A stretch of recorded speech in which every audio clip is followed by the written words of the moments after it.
नमस्कार, मैं हूं आपके साथ इश्तियाक अहमद और आप देख रहे हैं आर्य न्यूज। स्वागत है आपका अपने उत्तर प्रदेश में। रुक करेंगे उत्तर प्रदेश की तमाम खबरों की तरफ। यूपी में होने वाले विधानसभा चुनाव को लेकर मुख्य विपक्षी दल सपा जोर शोर से जुटी हुई है और वहीं पार्टी अध्यक्ष अखिलेश यादव प्रदेश भर में रथ यात्रा निकालकर अपने पक्ष में माहौल बना रहे और उधर विधानसभा चुनाव लड़ने को लेकर अखिलेश यादव ने बड़ा ऐलान किया है और अखिलेश ने सोमवार को कहा कि वो विधानसभा चुनाव नहीं लड़ेंगे। इसके अलावा अखिलेश ने आरएलडी के साथ गठबंधन को लेकर भी टिप्पणी की है। अखिलेश ने कहा कि आरएलडी के साथ गठबंधन और सीटों के बंटवारे पर विचार विमर्श किया जाना है और जल्दी इस पर फैसला लिया जाएगा। और वहीं आपको बता दें कि अखिलेश अभी आजमगढ़ से लोकसभा सांसद है और चुनाव में चाचा शिवपाल यादव की प्रगतिशील समाजवादी पार्टी लोहिया को साथ लेने की संभावना पर अखिलेश ने कहा कि मुझे इसमें कोई समस्या नहीं है और उन्हें और उनके लोगों को उचित सम्मान दिया जाएगा। और उधर अखिलेश यादव यूपी की योगी सरकार पर लगातार हमलावर है। हरदोई में रविवार को एक रैली में अखिलेश ने कहा कि मुख्यमंत्री के दो ही काम है, एक सपा के कामों के नाम बदलना और दूसरा शौचालय बनवाना। और अखिलेश ने कहा कि यूपी सरकार सपा सरकार के कार्यों के उद्घाटन और शिलान्यास कर रही है। और अखिलेश ने कहा कि योगी जी कमाल के मुख्यमंत्री हैं जिन्होंने अपने किसी काम का उद्घाटन नहीं किया है।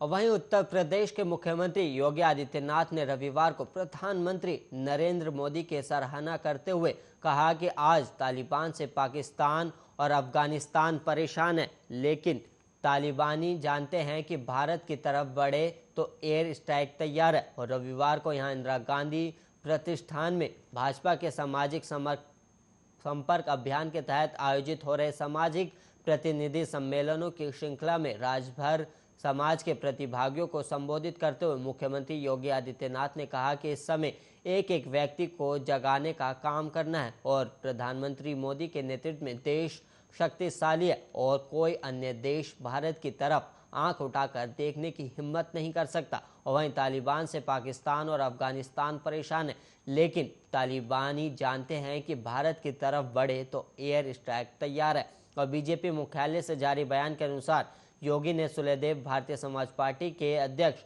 ओम प्रकाश राजभर की ओर इशारा करते हुए कहा कि उनकी सोच परिवार के विकास तक सीमित है। पिता मंत्री और एक बेटा सांसद तो दूसरा बेटा एमएलसी बनना चाहता है। ऐसे राजनीतिक ब्लैकमेलरों की दुकान बंद करनी होगी। और योगी ने कहा कि मोहम्मद गोरी और आक्रांता गाजी के अनुयायी वोट बैंक के भेद से हिंदू रक्षक महाराजा सुलेदेव के नाम से डरते हैं और इनको भय है कि सुलेदेव का स्मारक बनने के बाद लोग गाजी को भूल जाएंगे और जनता राजनीतिक ब्लैकमेलरों को कूड़े में फेंक देगी और इसी भय से वो राष्ट्र रक्षक सुलेदेव के स्मारक का अप्रत्यक्ष रूप से विरोध कर रहे थे। और वहीं आपको बता दें कि बीजेपी के पूर्व सहयोगी राजभर ने 2019 में बीजेपी से अपना गठबंधन तोड़ लिया था और विपक्षी दलों पर प्रहार करते हुए योगी ने कहा कि सपा बसपा और कांग्रेस को विकास से मतलब नहीं था क्योंकि उन्हें भक्तों पर गोली चलाने से ही फुर्सत नहीं थी। और उन्होंने कहा कि पहले राम भक्तों पर गोलियां चलाई जाती थी, अब प्रधानमंत्री ने अयोध्या में आकर भव्य श्री राम मंदिर का शिलान्यास किया और वहां राम मंदिर का निर्माण भी हो रहा है।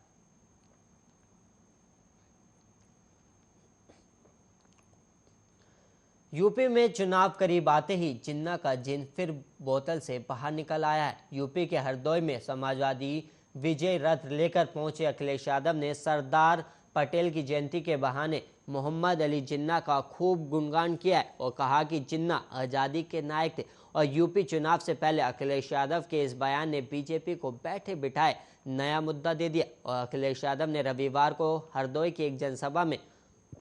जिन्ना की भारत की आज़ादी के लिए उनके योगदान की सराहना की थी। और सपा प्रमुख ने कहा कि सरदार वल्लभ भाई पटेल, महात्मा गांधी, जवाहरलाल नेहरू और मोहम्मद अली जिन्ना ने एक ही संस्थान से पढ़ाई की और बैरिस्टर बने और उन्होंने आज़ादी दिलाई और उन्हें आज़ादी के लिए किसी भी तरीके से संघर्ष करना पड़ा होगा तो पीछे नहीं हटे। और उन्होंने राष्ट्रीय स्वयंसेवक संघ का नाम लिए बिना कहा कि अगर कोई विचारधारा है जिस पर प्रतिबंध लगाया गया तो वो लोह पुरुष सरदार पटेल थे जिन्होंने प्रतिबंध लगाने का काम किया था। और जो लोग देश को एकजुट करने की बात कर रहे हैं वो आपको और मुझे जाति और धर्म के आधार पर विभाजित कर रहे हैं।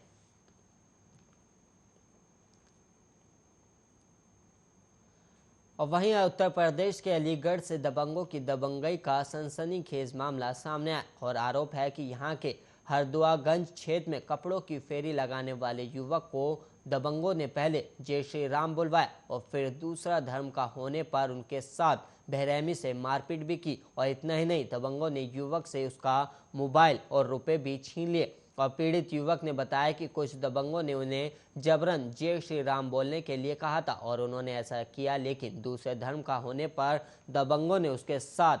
काफ़ी मारपीट की और उसका सामान भी छीन लिया। जिसके बाद पीड़ित युवक ने घटना की जानकारी हरदुआगंज पुलिस को दी थी और वहीं घटना की सूचना मिलते ही हरदुआगंज पुलिस गांव में पहुंच गई और युवकों के साथ मारपीट करने वाले आरोपी पिता और बेटे को गिरफ्तार कर लिया। हालांकि इस दौरान आरोपियों ने गिरफ्तारी का विरोध करते हुए काफी हंगामा भी किया और मामले में पुलिस क्षेत्राधिकारी शिव कुमार ने बताया कि सूचना मिलते ही पुलिस द्वारा कार्रवाई करते हुए आरोपी पिता और बेटे को गिरफ्तार कर जेल भेज दिया गया और वहीं घायल आमिर को इलाज के लिए अस्पताल में भर्ती कराया गया और उसके पिता की तहरीर के आधार पर धारा 323 और 307 के तहत मामला दर्ज कर लिया गया। फिलहाल जांच अभी जारी है।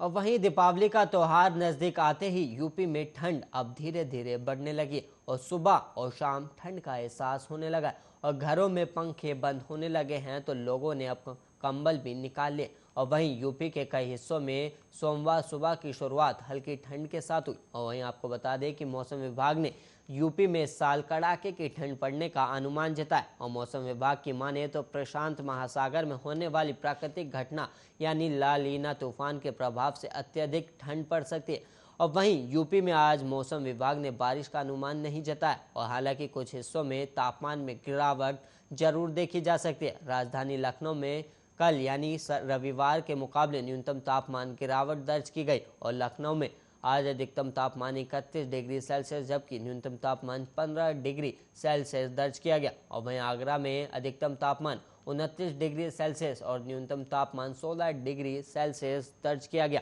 और इसी तरह बरेली में अधिकतम तापमान 29 और न्यूनतम 15 डिग्री सेल्सियस दर्ज किया गया और उन्नाव में अधिकतम तापमान गिरावट दर्ज की गई और उन्नाव में अधिकतम तापमान 30 डिग्री और न्यूनतम तापमान 17 डिग्री सेल्सियस दर्ज किया गया।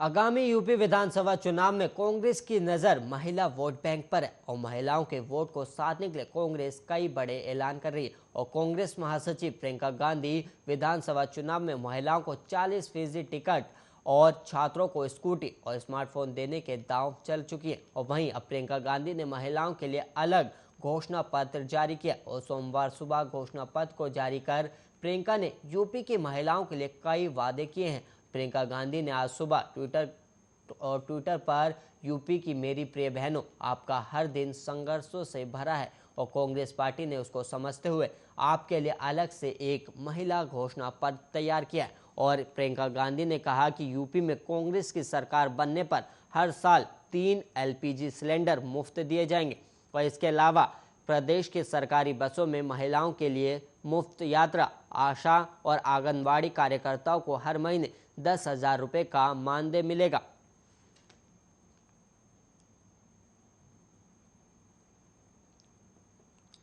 और वहीं यूपी में आगामी विधानसभा चुनाव से पहले नेताओं के बीच जुबानी जंग तेज हो गई और सपा प्रमुख और पूर्व सीएम अखिलेश यादव ने भी बीजेपी पर हमला तेज कर दिए और अखिलेश यादव अपनी रैली में सीएम योगी आदित्यनाथ पर भी हमला करने से नहीं चूक रहे और अखिलेश ने एक जनसभा को संबोधित करते हुए सीएम योगी पर सीधा हमला बोला है। और अखिलेश ने दावा किया कि बीजेपी सरकार ने अपने कार्यकाल में कोई काम नहीं किया और अखिलेश ने आगे कहा कि सीएम योगी आदित्यनाथ जिस सोफे पर बैठते हैं वो सपा सरकार में खरीदा गया था और यहाँ तक कि सीएम जिस हेलीकॉप्टर में उड़ते हैं वो भी हमारी सरकार में खरीदा गया था। और अखिलेश यादव ने कहा कि लखनऊ में पुलिस का बड़ा कार्यक्रम होने जा रहा है और कार्यक्रम में देश के बड़े पुलिस अधिकारी आने वाले और बीजेपी के पास अपना काम दिखाने को नहीं है और लखनऊ में जब बड़े पुलिस अधिकारी आएंगे तो वो सपा का डायल 100 और सपा कार्यालय में बना पुलिस का हेडक्वार्टर देखेंगे। अखिलेश ने आगे कहा कि सीएम जहां बैठते हैं वो सपा सरकार में बना है